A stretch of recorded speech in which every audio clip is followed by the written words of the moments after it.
KTR farm house నిబంధనలకు విరుద్ధంగా ఉంటే హైడ్రా కూల్చివేస్తుందని చెప్పారు మంత్రి కోమటిరెడ్డి వెంకటరెడ్డి. బీజేపీలో బీఆర్ఎస్ విలీనం అవ్వడం ఖాయమన్నారు. కేటీఆర్ పిచ్చి మాటలు మానుకోవాలని సూచించారు. బీఆర్ఎస్ ధర్నాకు 1000 మంది కూడా రారన్నారు కోమటిరెడ్డి. కేటీఆర్ గారు జీవో నెంబర్ 111 అతిక్రమించి జన్వాడలో అక్రమంగా ఇంద్రభవనం లాంటి ఫామ్ హౌస్ నిర్మించుకున్నారు. జన్వాడ గ్రామంలోనే 301, 302, 312, 313 సర్వే నెంబర్లో ఆయన తన ఫ్రెండ్స్ రాజులు కుటుంబ సభ్యుల పేరుతో 1,00,000 చదరపు అడుగుల విస్తీర్ణంలో 3 అంతస్తుల భవనాన్ని నిర్మించుకున్నారు. సమీపంలోని చిన్న సముద్రం చెరువు నుంచి ఫిరంగి కాలువ గండిపేట చెరువులో కలుస్తుంది. ఈ కాలువను పూర్తి చేసి 25 ఎకరాల విస్తీర్ణంలో ఈ భవనాన్ని నిర్మించారు. అది మేము పోయి చూసొచ్చినాం. ఈ భూమి సమీపంలో ఉన్న మైపాల్ రెడ్డితో పాటు పలువురిని నార్సింగ్ పోలీస్ స్టేషన్ తీసుకెళ్లి బెదిరించి ఆ భూములు అప్పుడు గుంజుకున్నట్టు పేపర్లో టీవీలో వచ్చింది. అప్పుడు మా పీసీ ప్రెసిడెంట్ ఏమో పోయి డ్రోన్తో తీస్తే ఆయన అరెస్ట్ చేసిండు. నేను స్వయంగా కార్లో సెల్ఫ్ డ్రైవింగ్ పోయి చూసి వచ్చిన. 3 అంతస్తుల భవనం కట్టుకున్నాను. నాకు ఫామ్ హౌస్ లేదు.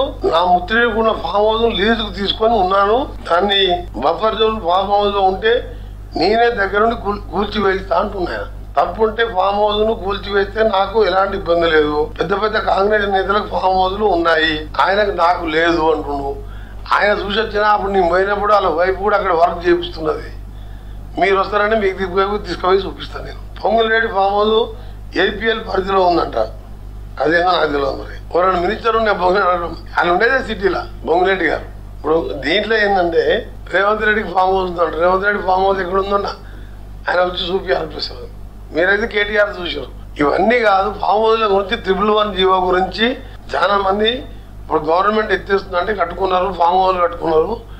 అది గ్రౌండ్ ఫ్లోర్స్ పరిమితం, 30% ఏరియా కట్టాలి. కానీ ఈరోజు హైడ్రా అనేది ఒక బఫర్ చెరువులలో కబ్జాలు చేసి లేక్స్ మాయం చేసి బిల్డింగ్లు కట్టుకుంటే వర్షాలు వస్తే ఆ నీళ్ళంతా రోడ్డు మీదకి వచ్చి హైదరాబాద్ లో చిన్న వర్షానికి 2 గంటలు ట్రాఫిక్ జామ్ అవుతుంది. దాని మీద కబ్జాల నుంచి కాపాడాలని ఈ హైడ్రా అనేది కబ్జాలు చేసిన దగ్గర ధరణి పేరు మీద చెరువులు మాయం చేసి రేపు అది ప్రూవ్ అయితే ఎంక్వైరీ చేసుకుంటే ఎవరిది ఎంత పెద్దోళ్ళైనా సినిమా యాక్టర్లు అయినా సరే ఎవరిదైనా సరే చేయాలనే ముఖ్యమంత్రి గారు మంచి నిర్ణయం తీసుకున్నారు.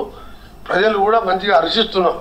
ఎందుకంటే నిజాంపేటలో పోయినసారి చూసినాం, 2 ఏళ్ల కింద చూసినాం. అపార్ట్మెంట్లో 4 అంతస్తుల వరకు నీళ్ళు వచ్చినాయి. వర్షాలు పెద్దగా వస్తాయి. ఎవరైనా చనిపోతే ఎట్లా?